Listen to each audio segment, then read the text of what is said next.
오늘도 우리 예배에 나오신 모든 성도 여러분들을 예수 그리스도 이름으로 진심으로 환영하고 또 축복합니다. 오늘은 부활 후 6번째 주일이며 오늘도 우린 영상으로 예배합니다. 베드로전서 3장 14절에서 15절의 말씀입니다. 정의를 위하여 고난을 받으면 여러분은 복이 있습니다. 그들의 위협을 무서워하지 말며 흔들리지 마십시오. 다만 여러분의 마음속에 그리스도를 주님으로 모시고 거룩하게 대하십시오. 여러분이 가진 희망을 설명하여 주기를 바라는 사람에게는 언제나 답변할 수 있게 준비해 두십시오. 하나님의 말씀을 이 땅에 세워나간다는 것은 결코 쉽지 않은 일인 것 같습니다. 세상은 이 인생 그냥 살아가도 쉽지 않고 어려운 길인데 답답하고 그 어려운 삶을 굳이 찾아가며 살아간다면 우리 그리스도인들을 조롱하고 때론 위협을 하기까지도 합니다. 하지만 우리는 알죠. 하나님이 우리와 함께 하신다는 것이 얼마나 기쁜 일이고 좋은 일인지 말이죠. 그리고 오늘 우리는 이 자리에 또 모여 이렇게 예배합니다. 우리 이 자리에 함께 예배를 위해 함께 묵상하시길 바랍니다. 우리 안에 주님이 일하시도록 먼저 우리의 죄를 주님 앞에 회개합시다. 우리의 마음의 무거운 짐들을 주님 앞에 내어드립시다.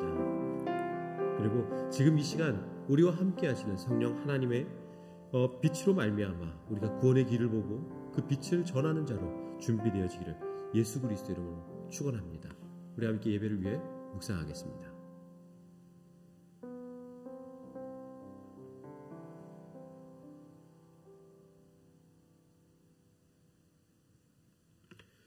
우리 시간 다 같이 사도신경으로 우리의 신앙을 주님 앞에 고백하겠습니다. 나는 전능하신 아버지 하나님, 천지의 창조주를 믿습니다. 나는 그의 유일하신 아들, 우리 주 예수 그리스도를 믿습니다. 그는 성령으로 잉태되어 동정녀 마리아에게서 나시고 본디오 빌라도에게 고난을 받아 십자가에 못 박혀 죽으시고 장사된 지 사흘 만에 죽은 자 가운데서 다시 살아나셨으며 하늘에 오르시어 전능하신 아버지 하나님 우편에 앉아 계시다가 거기로부터 살아있는 자와 죽은 자를 심판하러 오십니다. 나는 성령을 믿으며 거룩한 공교회와 성도의 교제와 죄를 용서받는 것과 몸의 부활과 영생을 믿습니다. 아멘.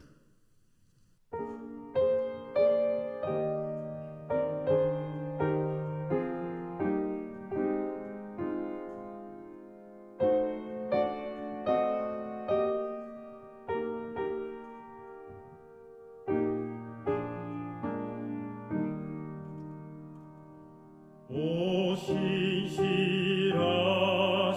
주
기도드리겠습니다. 나는 여호와를 향하여 말하기를 그는 나의 피난처요 나의 요새요 내가 의뢰하는 하나님이라 하리니 주님, 오늘 주일 예배를 주님께 드릴 수 있음에 참 감사를 드립니다. 아직 우리가 함께 모여 예배를 드릴 수 없는 현 시점이지만 그래도 각자의 모습에서 최선을 다해 주님께 예배 드릴 수 있음에 참 감사를 드립니다. 주님, 이 시간 기도할 수밖에 없는 저희들의 연약함을 주님께서 잘 아시리라 믿습니다. 저희가 주님께 한 주간 지은 죄들을 고백하고 회개하기 원합니다. 저희들의 죄인들을 용서하여 주시고 주님 앞에 다시 나아갈 수 있는 회복의 시간이 되게 하여 주시옵소서. 지금 이 순간에도 코로나와 싸우고 있는 많은 환자들 그리고 의료진들, 경제적으로 고통받고 있는 이들, 늦어지는 계약으로 인해 혼란스러운 학생들, 그들을 주님께서 이루어 주시고 힘을 주셔 그들이 모두 육체적으로 또 영적으로 회복될 수 있도록 인도하여 주시옵소서. 주님, 우리가 그리스도인으로서 이 감당치 못한 고통들이 찾아올 때에도 모든 것들을 감당하시는 주님을 의지하여 나아감을 믿습니다. 힘들 때에 기도하며 나누며 섬기는 저희가 될 수 있도록 인도하여 주시옵소서. 지금 한국에 있는 성도들 그리고 독일에서 있는 성도들이 있습니다. 그들이 오고 가는 발길들 또 그들을 외롭지 않게 항상 주님께서 함께하여 주시고 질병으로부터 보호하여 주시옵소서. 그 영이 하나님과 항상 함께하는 데트몰트 찬양교회 성도들이 될 수 있도록 기도합니다. 또한 예배가 정상적으로 이루어질 수 있도록 인도하여 주옵소서. 아직은 우리가 함께 예배를 드릴 수 없고 서로 가까이 갈 수 없는 상황입니다. 하지만 주님의 말씀대로 우리가 다시 교제할 수 있고 함께 예배당에서 예배할 수 있는 그리스도인이 될 수 있도록 인도하여 주옵소서. 오늘 말씀을 전하시는 허국면 목사님께도 육체적 영적 건강을 허락하여 주시고 이 힘든 시기에 주님의 뜻을 보게 하시고 전하시는 말씀을 통해 주님의 말씀을 듣게 하여 주시옵소서. 오늘 예배가 마치는 순간까지 함께하여 주시고 예수님의 이름으로 기도하였습니다. 아멘. 오늘 주님께서 우리에게 주신 말씀은 요한복음 14장 15절에서 21절입니다. 모두 주님의 말씀을 들으십시오. 너희가 나를 사랑하면 내 계명을 지킬 것이다. 내가 아버지께 구하겠다. 그리하면 아버지께서 다른 보혜사를 너희에게 보내셔서 영원히 너희와 함께 계시게 하실 것이다. 그는 진리의 영이시다. 세상은 그를 보지도 못하고 알지도 못하므로 그를 맞아들일 수가 없다. 그러나 너희는 그를 안다. 그것은 그가 너희와 함께 계시고 또 너희 안에 계실 것이기 때문이다. 나는 너희를 고아처럼 버려두지 아니하고 너희에게 다시 오겠다. 조금 있으면 세상이 나를 보지 못할 것이다. 그러나 너희는 나를 보게 될 것이다. 그것은 내가 살아있고 너희도 살아있을 것이기 때문이다. 그 날에 너희는 내가 내 아버지 안에 있고 너희가 내 안에 있으며 또 내가 너희 안에 있음을 알게 될 것이다. 내 계명을 받아서 지키는 사람은 나를 사랑하는 사람이요 나를 사랑하는 사람은 내 아버지의 사랑을 받을 것이다. 그리고 나도 그 사람을 사랑하여 그에게 나를 드러낼 것이다. 이는 거룩하신 하나님의 말씀입니다. 우리 함께 말씀 위에 기도하겠습니다. 하나님, 이 부족한 종 오늘도 주님의 말씀 들고 섰습니다. 전하는 가운데 은혜 있게 하시고 또 듣는 모든 자들 가운데 성령으로 충만하게 매 은혜를 주셔서 우리가 말씀을 전하고 들을 때 주님의 그 은혜 안에서 주님이 우리에게 주시는 그 말씀 부여잡고 오늘 하루 또 살아갈 수 있는 그 힘을 얻도록 주님 축복하여 주시옵소서. 오늘도 말씀 안에 일하실 그 주님을 기대합니다. 예수님의 이름으로 기도드렸습니다. 아멘. 보지 못하는 것을 믿는 사람들, 우리를 두고 하는 말일 것입니다. 우리가 예수를 전할 때 세상은 우리에게 이렇게 물어보죠. 그럼 너희가 믿는 하나님을 보여달라고 말이죠. 이 질문에 여러분들은 어떻게 답하시겠습니까? 어떻게 우리는 하나님을 보여줄 수 있겠습니까? 아마 못 보여주겠죠. 어떻게 우리가 우리도 지금 보고 있지 못하는 그 하나님을 이 세상 사람들에게 보여주겠습니까? 그럼 저는 여러분들께 오늘 묻고 싶습니다. 여러분들은 이 보지 못하는 하나님을 어떻게 믿게 되셨습니까? 어떤 계기였나요? 그리고 여러분들의 그 믿음은 정말 확실한 건가요? 우린 잘 가고 있나요? 오늘 우리가 읽은 본문은 지난주 우리가 함께 읽었었던 그 본문과 이어지는 본문입니다. 요한복음 14장 안에 있어요. 예수님께서는 앞으로 이 땅을 떠나실 것임을 이야기하시면서 또 제자들의 배신에 대해서도 이야기하시죠. 그 이야기들 들은 제자들의 반응은 두 가지였습니다. 그중 한 사람 가룟 유다는 그 자리를 떠났습니다. 또 다른 한 사람 베드로는 예수 앞에 이렇게 고백하죠. 내 자신의 목숨을 바쳐서라도 예수님을 지키겠다고 따르겠다라고 말이죠. 그리고 이런 대화 이후에 예수님이 이제 앞으로 제자들이 나아가야 할 길과 방법을 제시하세요. 지난주 말씀에서 예수님은 예수 그리스도의 이름으로 하나님께 나아가는 방법, 그 기도에 대해서 말씀하셨죠. 그리고 오늘은 그럼 예수님이 우리 삶에 바라시고 제시하는 그 길을 어떻게 나아가야 할지 그것에 대해 말씀해 주고 계십니다. 우리 함께 15절 말씀을 보겠습니다. 너희가 나를 사랑하면 내 계명을 지킬 것이다. 이 예수께서 말씀하신 너희가 나를 사랑하면 이라는 이 말 앞에 저는 그 간절히 외쳤던 베드로의 고백이 생각이 납니다. 13장 37절이죠. 예수가 베드로에게 말하였다. 주님, 왜 지금은 내가 따라갈 수 없습니까? 나는 주님을 위하여서는 내 목숨이라도 바치겠습니다. 이 베드로의 고백을 들은 예수님의 그 마음은 어땠을까요? 정말 흡족했겠죠. 이번 한 주 이제 스승의 날이 있고 이제 어버이날이 있었잖아요. 네. 우리 아이들이 저에게 편지 한 장과 이렇게 용돈을 저한테 10유로를 줬는데 그걸 받는데 얼마나 마음이 기쁘던지요. 그 사랑한다라는 그 고백, 그냥 그 한 글자 적혀 있는 그 편지가 얼마나 감사하던지요. 그리고 스승의 날이라고 또 어떤 한 분이 저에게 전화하셔서 감사의 인사를 하는 전화를 받았어요. 그 마음이 참 이 사역을 하는데 저에겐 큰 위로가 되고 힘이 되더라고요. 자, 그런데 이 예수님의 수제자 베드로가 지금 주님 앞에 자신의 목숨을 바치겠다라고 이야기합니다. 예수님 마음이 얼마나 흡족하셨겠어요. 근데 예수님은 그 마음을 그대로 흡족함으로 받지 않으셨어요. 왜? 지금 이 베드로의 고백이 얼마 안 가 무너질 거라는 걸 아주 알고 계셨거든요. 그리고 사실 적나라하게 이야기하세요. 이렇게 말했죠. 38절의 말씀이에요. 내가 진정으로 너에게 말한다. 닭이 울기 전에 너는 3번 나를 모른다고 할 것이다.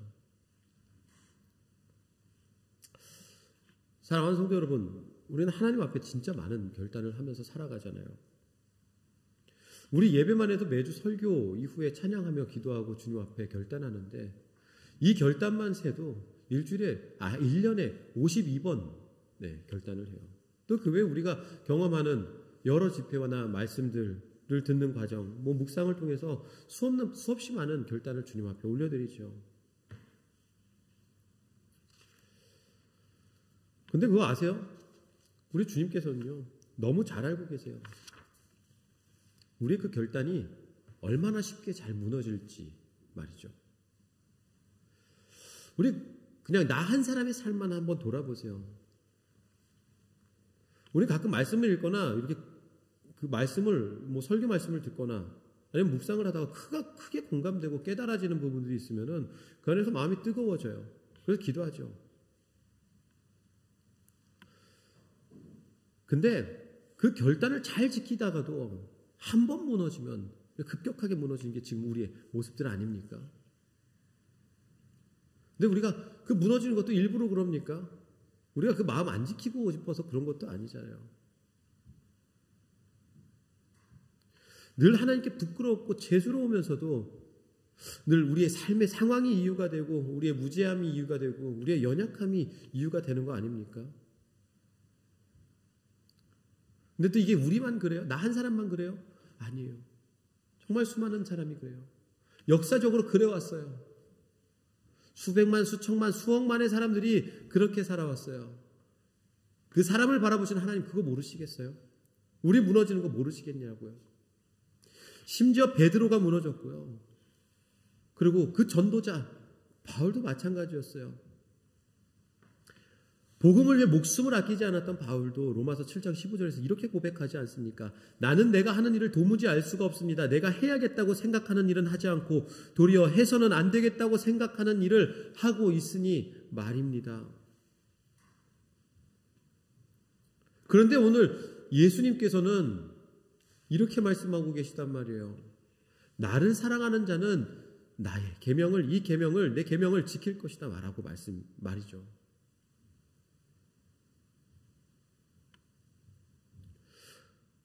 예수님 그 모든 우리의 고백을 거짓말로 치부해 버리신 것일까요?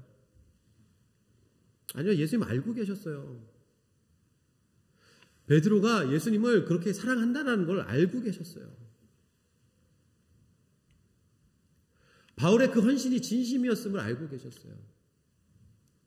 우리의 주님께 드리는 그 고백들도 우리가 전혀 마음 없이 드리는 것이 아니라는 것을 하나님께서 알고 계셔요. 우리 주님께서 알고 계셔요. 근데 동시에 주님께서 알고 계신 것들이 있어요. 우리가 그걸 지켜나가지 못할 거라는 거예요. 하나님 저의 인생을 드립니다. 주님 당신이 나의 전부입니다. 나의 주인이신 주님 이렇게 고백하지만 정작 내 인생을 걸어야 하는 그 순간이 왔을 때 쉽게 흔들려 버리는 우리의 마음을 너무 잘 아시는 거예요. 그 앞에서 고개 숙이는 우리의 모습을 너무 많이 봐오셨다는 거예요. 예수님을 사랑한 마음은 있는데 용기가 없는 사람들. 그리고 지금 고통받으며 십자가에 계신 예수님을 위해 보고 있으면서 그를 위해 나도 고통받을 수 있는 용기가 없는 사람들. 우리가 그런 사람들임을 너무 잘 알고 있는 거예요. 그래서 예수님은 오늘 16절에서 이렇게 말씀하세요. 내가 아버지께 구하겠다. 그리하면 아버지께서 다른 보혜사를 너희에게 보내셔서 영원히 너희와 함께 계시게 하실 것이다. 하나님은 이 말씀을 통해 우리의 연약함을 돕기 위해 아버지 하나님께 구해서 성령을 보혜사를 보내주실 것을 약속하십니다. 그러면서 우리 예수님은 이 성령의 두 가지 특징에 대해서 이렇게 말씀하세요. 첫 번째 특징은 이 보혜사라는 단어에 담겨 있어요. 우리 모두가 아시는 것처럼 보혜사는 성경에서 성령을 가리킬 때 사용됩니다. 이 단어는 한자어예요. 그 의미는 보호하시고 은혜를 주시며 가르치시는 분이라는 의미를 가지고 있습니다. 실제로 이 보혜사라는 해석은 성경에 담고 있는 성령에 대한 의미를 잘 담고 있어요. 하지만 오늘 우리가 보고 있는 이 본문에서 사용된 보혜사, 그 헬라어를 파라클레토스라 그러는데 이 단어는 조금 다른 의미를 가집니다. 이 단어는 곁에라는 의미와 부르다라는 의미가 합쳐져서 된 단어예요. 바로 곁에서 돕기 위해 부르심을 받은 자, 이 보혜사의 의미입니다. 이 단어는요, 헬라 세계에서 재판정에 선 피고를 돕기 위해 부름을 받은 그 변호사, 혹은 문제 해결을 위한 상담자, 그리고 좌절한 사람들을 일으켜 세우는 위로자들을 나타낼 때 사용되었습니다. 즉 다시 말해 보혜사는요, 그 성령이 가지고 있는 특징은요, 우리의 삶의 신앙을 돕는 자라는 거예요. 우리가 어려움에 있을 때 위로자가 되시고, 이 세상에 나와 하나님의 법정에서 심판을 받는 그날에 변호사가 되시고요. 우리의 인생의 상담자가 되시고 말씀을 가르치는 교사가 된다라는 것입니다. 실제로 성령께서는 그 오순절 그 마가의 다락방 이후에 그 사건 이후에 제자들과 성도들과 함께 하시고요. 그리고 그들을 도우시고 위로하시죠. 그리고 지금도 우리를 돕기 위해 우리 바로 곁에, 아니 오늘 말씀대로라면요, 우리 안에 계시며 우리의 모든 것을 책임져 주십니다. 그리고 두 번째로 17절에 예수님은 보혜사의 또 다른 특성을 이야기하시는데요. 그것은 바로 진리의 영이라는 것입니다. 여기서 진리를 표현한 헬라어 알레테이아는 우리가 교회에서 자주 쓰는 그 신실함이라는 의미를 가져요. 그 신실하다는 의미가 무엇입니까? 변하지 않는다는 거예요. 변하지 않는 그분의 속성에 대해서 이야기하는 거예요. 그래서 지금 예수님께서 말씀하시는 성령은 어떤 분이에요? 우리를 도우시기 위해 늘 변하지 않고 곁에 계시는 분이라는 거예요. 그렇다면요, 사랑하는 성도 여러분, 우리 안에 이 말씀이 믿어지는 은혜가 있다면요, 우리는 그저 성령께서 늘 우리의 곁에 계심을 믿고요, 담대히 주어진 우리의 삶 그리고 사역에 최선을 다하면 되는 겁니다. 심지어 오늘 예수님은 보혜사 성령에 대한 약속과 함께 이 약속을 함께 하세요. 나는 너희를 고아처럼 버려두지 않냐고 너희에게 다시 오겠다.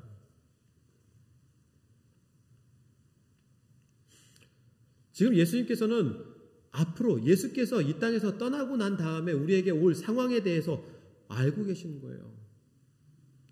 지금 예수를 눈앞에 보지 못하는 그 사람들에게 받을 그 그리스도인들의 핍박과 어려움들을 너무도 잘 알고 계시는 거예요. 그러면서 우리는 19절과 20절을 같이 봐야 돼요.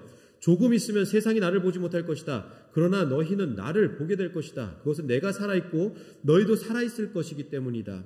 그날에 너희는 내가 내 아버지 안에 있고 너희가 내 안에 있으며 또 내가 너희 안에 있음을 알게 될 것이다. 이 기독교가 재밌는 게 뭔지 아세요? 이걸 믿는 사람이 많다라는 거예요. 근데 더 재밌는 건 뭐냐면요, 이 기독교 신앙의 중심이 복음인데 이 복음이 사실 말로 다 설명이 안 돼요. 지금 우리 교회에서 복음의 기초라는 그 제자 양육 과정을 시작했지만 사실 우리가 복음이라는 게 우리 논리적으로 설명할 수 있는 게 아니에요. 서로 이어질 수 있는 게 아니에요. 아무리 논리적인 근거를 마련해도요, 예수님의 죽으심 그리고 그의 부활, 그것은 이 세상에서 이해될 수 없는 일들이에요. 또 부활 후에 그의 행적에 대해서 한번 기억해 보자고요. 닫혀있는 문을 육체를 가지고 왔다 갔다 하시는 예수님, 이해가 될 수가 없는 거예요.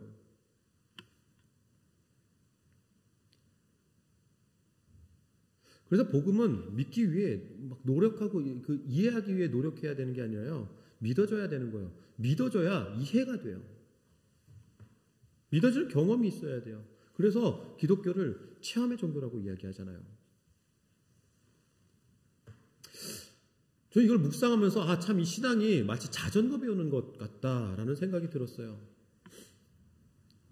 우리 아직 자전거를 타지 못하시는 분들은 충분히 이해하실 거라고 생각해요. 그리고 자전거를 그 배우는 과정에 있었던 분들 모두가 배우는 과정이 있었기 때문에 그 이전으로 돌아간다면 이걸 충분히 이해할 수 있을 거라고 생각해요. 옆에서 아무리 중심 잡는 방법을 막 수학적인 그 공식과 뭐 별의 별거를 다 동원해서 설명을 해줘도요, 그 중심 잡는 법이 이해가 안 돼요. 그 중심이 잡혀서 페달을 굴리기 전까지는 중심 잡고 자전거를 탄다라는 것, 우리가 눈으로 볼 수는 있지만, 그 자전거 타는 사람을 볼 수 있지만 그 중심 잡는 법을 우리가 이해를 할 수가 없어요. 실천도 안 되는 거예요. 그게 되기 전까지는요. 그래서 이 자전거를 배우기 위해서는요, 누군가의 직접적인 도움이 필요해요. 혼자 배우기 쉽지 않아요. 누군가가 뒤에서 의자를 잡아주고 중심을 잡아주면서 같이 함께 띄워줘야 돼요. 근데 이 중심을 뒤에서 잡아준다고 자꾸 안 넘어집니까? 아니요. 자꾸 넘어져요. 넘어지고 다시 다쳐요. 그래서 다시 자전거 위에 오르기 두려운 때도 있죠. 너무 아파서요. 그런데 우리가 거기서 포기하면 어떻게 돼요? 어른이 될 때까지 자전거를 못 배우는 거예요. 오랜 기간 자전거는 배우기 힘들어요. 넘어져도 다시 자전거 위에 올라가야 되죠. 내 자전거를 잡아줄 사람에게 다시 부탁해야 돼요. 다시 붙들어 달라고 말이에요.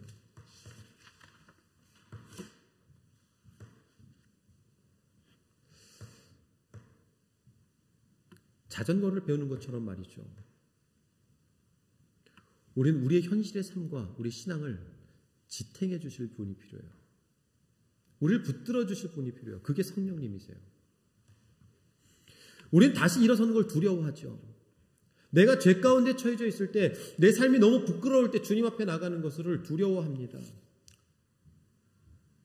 하지만 우리는 두려워하지 말아야 돼요. 다시 가야 돼요. 왜? 주님께서는요, 붙잡아 주시기 위해서 늘 우리 곁에 변하지 않고 기다리고 계시니까요.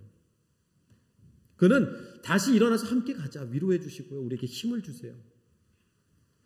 자, 우리가 이렇게 성령을 의지해서요, 중심 잡는 법, 그 믿음을 가지게 되면요, 그때 우리는 예수님을 사랑할 수 있게 되는 거예요. 예수님을 진정으로 사랑할 수 있게 되는 거예요. 내가 주를 위해 죽겠습니다. 그냥 고백만 하는 삶이 아니라 정말 주를 위해 내가 죽으며 살아가는 삶을 살아내는 거예요. 그 삶이 어떤 삶입니까? 오늘 예수님께서 말씀하세요. 예수님의 그 계명을 지키며 살아가는 삶. 그 계명이 뭐예요? 내가 너에게 새 계명을 주노니 너희가 서로 사랑하라. 내가 너희를 사랑한 것처럼 너희가 서로 사랑하라. 너희가 서로 사랑할 때 세상이 너희를 보고 나의 제자인 줄 알리라. 그 계명이에요. 지체를 사랑하는 삶. 초대교회 교부 터툴리안이라는 분이 계셨어요. 여기서 교부라는 말은 교회 초기에 활동하면서 기독교의 기초를 다지신 분들을 이야기를 해요. 이 터툴리안은요, 다음과 같은 말로 사람들을 전도했다라고 이야기합니다. 여러분은 예수 믿는 사람처럼 그렇게 서로 사랑하는 사람을 보신 적이 있습니까? 그는 어떻게 이렇게 자신 있게 전도할 수 있었을까요? 이 말과 함께 말이죠. 그게 사실이었기 때문에 그래요. 그들은 정말로 사랑했기 때문에 그래요. 초대교회는 성령의 역사가 뜨거웠던 교회입니다. 성령의 역사가 있었던 그 자리에는 성령의 열매가 있었어요. 성령의 역사의 증거, 그것. 사랑입니다. 사랑은 성령의 첫 번째 열매예요. 성령은 진리의 영이라고 이야기했어요. 진리의 영이 우리 안에 임할 때 그 진리의 영은 우리로 하여금 그리스도께서 하신 말씀을 생각나게 합니다. 우리를 그 진리 가운데로 가게 해요. 근데 우리가 주님께 나아가려 할 때 우리를 흔드는 영이 있습니다. 그것을 요한일서에서는 미혹의 영이라고 이야기를 해요.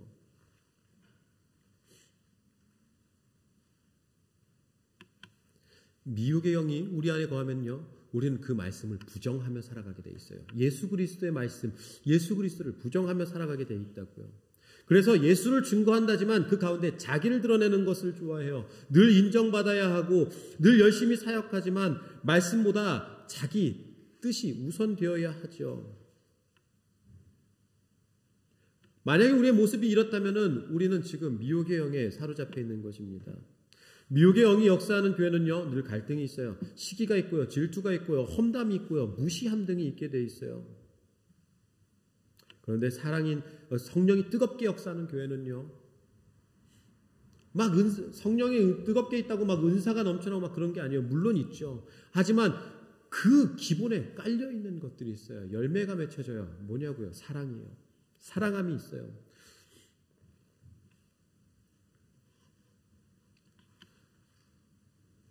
예수님이 말씀하신 이 사랑이 모든 율법, 우리 삶에 이뤄나가야 할 모든 규율의 기초가 되고요, 완성이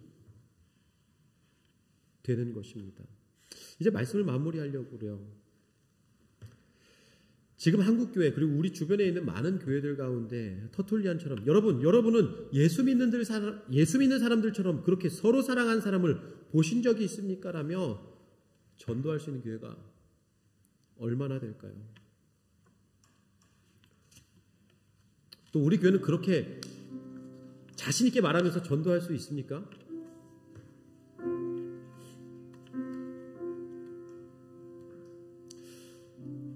저는 우리 교회가 그렇게 말하며 전도할 수 있는 교회가 되어지기를 소망합니다. 성령의 충만한 은혜 가운데 사랑이 여기저기 열매로 맺혀지는 그런 교회가 되기를 소망합니다. 그럼 우린 답할 수 있을 거예요. 세상이 우리에게 하나님을 보라, 하나님을 보여달라 하는 그 요청에 우린 답할 수 있을 거예요. 자신 있게 말이죠. 우리를 보십시오. 우리 안에 그 하나님 계십니다. 우리의 삶을 보십시오. 하나님은 사랑이라고 하셨는데 우리 안에 그 사랑이 있습니다. 얼마 전 데트몰트 시내에서 한 한인 여학생이 심한 인종차별과 모욕을 당했다라는 메일을 받았습니다. 그 소식은 제 마음을 너무 아프게 했어요. 그리고 저는 이 소식은 저를 고민하게 했습니다. 어떻게 우리 교회가 이 사회에 교회로서 소리를 낼 수 있을까? 사람들을 모아서 시위를 해야 하나? 피켓을 달아야 되나? 아니면 교회 앞에 포스터를 달아야 되나? 어떤 독일 교회와 연합해서 구호를 내야 되나? 그런데 기도하는 가운데 하나님께서 이 땅을 위로하라는 말씀을 계속 주세요. 사랑하라는 말씀이에요. 그래서 지난주 우리 재직들이 모인 자리에서 우리 교회가 가지고 있는 달란트로 이 사회를 같이 위로하자라는 제안을 했어요. 올해 우리 선교회 음악회도 다시 할 수 없는 상황이 됐잖아요. 그래서 이 시점에 함께 거리로 나가 아니면 량로원 같은 곳으로 가서 마음이 지쳐있고 힘든 이들을 우리가 가진 달란트로 위로하자는 이야기를 했어요. 아직 그 시기와 방법은 계획해 나가고 있고 정하고 있는 중이에요. 근데 이 영상을 보고 있는 몇 분이라도 좋아요. 한두 분이어도 좋아요. 우리가 성령이 충만한 한 교회로서 하나님이 바라시는 그 사랑으로 이 사회를 섬겨 나갔으면 좋겠어요. 위로했으면 좋겠어요. 성령님이 임하시면요, 우리는 할 수 있습니다. 우리 시간 찬양하며 기도하기를 바라는데요, 우리 인생 가운데 찾아오셔서 이 땅에, 우리가 살아가는 이 땅에 하나님의 나라를 꿈꾸게 하시는 그 소망이 되시는 주님, 내가 주님을 사랑하고 주님 그 성령의 은혜 가운데 나아가겠습니다 하는 고백이 이 찬양과 함께 있었으면 좋겠어요. 무한 시절 지날 때, 깊은 한숨 내쉴 때, 그런 풍경 보시며 단식하는 분이 있네. 너와 같이 너희를 버려두지 않으리. 내가 너희와 영원히 함께하리라.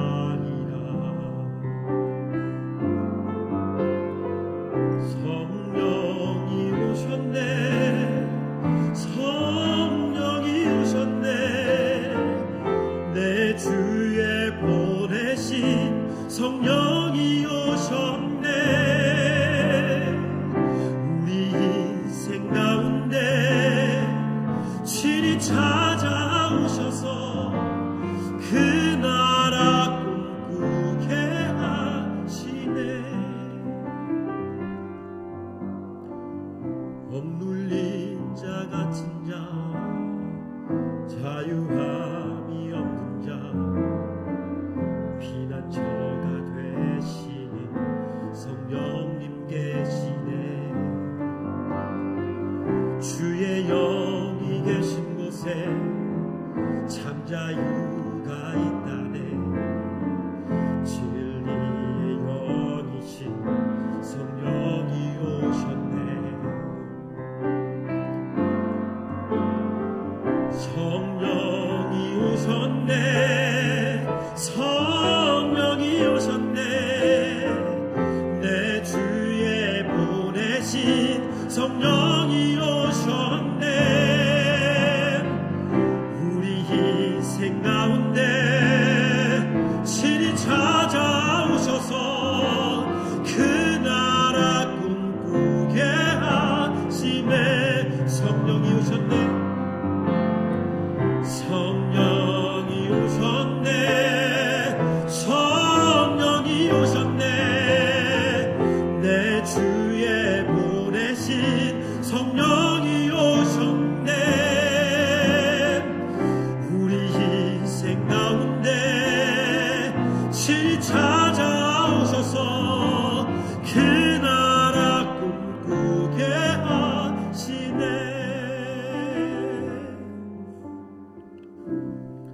성령이 우리 가운데 거하실 때, 내가 그 안에 거하고 그가 내 안에 계신 그 의미가, 그 말씀이 우리 삶에 받아질 때 주님 우리에게 약속하셨던 그 하나님의 나라가, 그 주님께서 바라시는 그 하나님의 나라가 우리 가운데, 우리 삶 가운데, 이 땅 가운데 펼쳐집니다.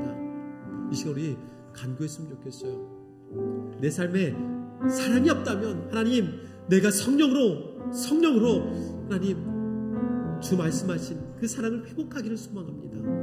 하나님, 그리고 그 사랑 가지고 내가 세상으로 나가기를 소망합니다. 주님께서 내게 주신 그 달란트, 주님, 내가 주를 위해 쓰겠습니다. 하나님, 주님께서 내게 주신 그 은혜들, 하나님, 내가 세상 위에 나누겠습니다. 이 시간 고백하고 결단하는 그 은혜가 있기를 소망합니다. 이 시간 함께 주님 앞에 기도하겠습니다. 또 이 시간 기도하실 때 오늘 지금도 꺼지지 않고 있는 이 어려운 사태를 위해서 기도했으면 좋겠어요. 많은 이들이 지금 그것으로 인하여서, 코로나로 인해서 죽어가고 어려워하고 있는 이 시대에 하나님, 우리가 주님께 더욱더 기도하고 주님께 바로 서서 하나님 이 시기를 잘 극복해 나갈 수 있도록 해달라고 함께 기도했으면 좋겠습니다. 기도하십시다.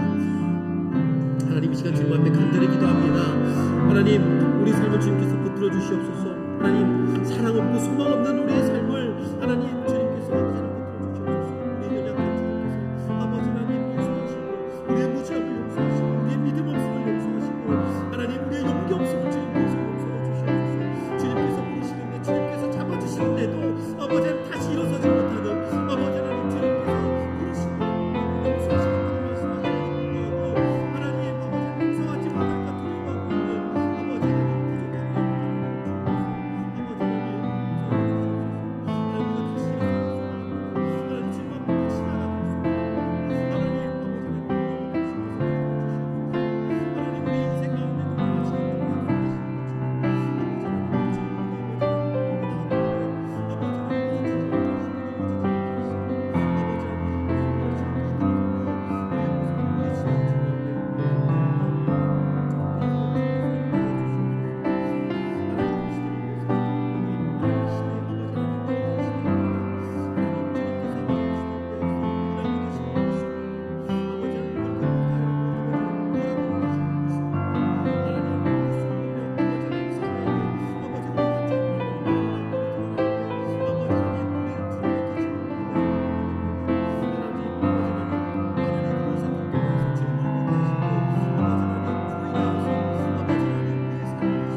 예수 그리스도 이름으로 기도드렸습니다.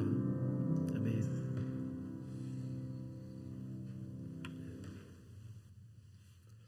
광고입니다. 여전히 함께 만들어가는 영상 예배가 진행 중입니다. 사실 한 몇 주 전부터 아무도 신청하지 않고 있어요. 네, 여러분들이 각자 가진 달란트로 이 예배를 섬겨주셨으면 좋겠습니다. 그리고 또 이어서 여러분들에게 광고드릴 것은 이 예배가 이어질 것 같습니다. 계속 길어질 것 같습니다. 지난주 우리 재직들이 화상회의를 통해서 함께 모였고요. 그리고 그 가운데 먼저는 감리교회, 이 교회, 우리 건물을 쓰고 있는 이 독일교회가 예배를 시작하고 난 한 2, 3주를 더 지켜보고 그 현장 예배의 여부를 결정하자라고 먼저 결정했습니다. 그래서 저희 예배는 한 6월 첫째 주까지는 온라인으로 드리는 것이 확정적이고요. 그리고 이제 그 예배를 마친 후에 다시 재직들과 모여서 예배를 할 것인지에 대해서 논의할 것입니다. 근데 이제 우리 교회가 지금 정해져 있는 일정 가운데 6월 셋째 주에 6월 셋째 주, 이번엔 6월 넷째 주였던 것 같아요. 6월 넷째 주에 인터내셔널 연합 예배가 있습니다. 그래서 이제 거기에 우리 교회가 참여가 되어 있는데요. 거기에 또 우리가 동참하게 됩니다. 그래서 이런 여러 가지 것들과 함께 생각했을 때 6월 중순 정도에 우리가 예배를 시작하지 않을까라는 생각은 해봅니다. 근데 이것도 논의가 돼야 될 부분이니까요. 여러분들 기도해 주시고요. 먼저는 모두가 건강하는 게 우선이고요. 그리고 그 가운데에서 우리가 주님 앞에 모여서 함께 예배하는 기쁨의 또 잔치를 할 수 있기를 위해 여러분들이 각자의 자리에서 또 예배를 세워나가면서 기도해 주셨으면 좋겠습니다. 네. 이 시간 다 함께 찬송가 50장 1절 부르시고 준비하신 헌금을 주님 앞에 올려드리도록 하겠습니다.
이 시간 보원기도와 축도로 오늘 예배를 마치도록 하겠습니다.